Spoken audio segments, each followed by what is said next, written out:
पक्ष जेव्हा हत्तीसारखा मोठा होतो तेव्हा त्या हत्तीला बदलायला किंवा टर्न घ्यायला वेळ लागतो.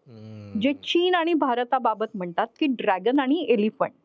एलिफंट हळूहळू गजगतीने जातो पण खूप मोठं काहीतरी करतो.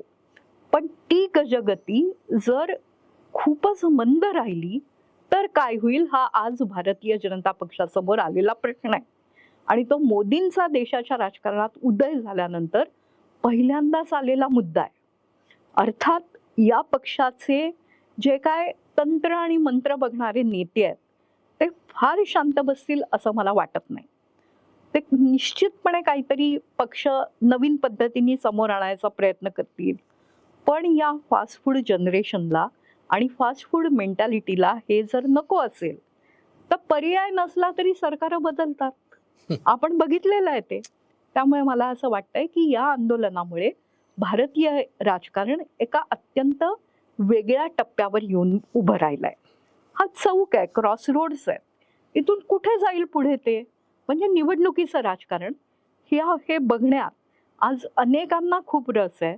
तो परदेशी मंडळींना आहे. कारण महासत्ता होण्याच्या प्रयत्नातला जो देश आहे त्याचं काही बरं वाईट झालं तर ते दुसऱ्या महासत्तांना निश्चितपणे आवडू शकतं.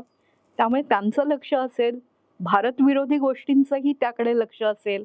आणि म्हणूनच या गोष्टींना उत्तरं देण्यामध्ये मोदींच्या आणि अमित शहाच्या नेतृत्वाची कसोटी लागणार आहे.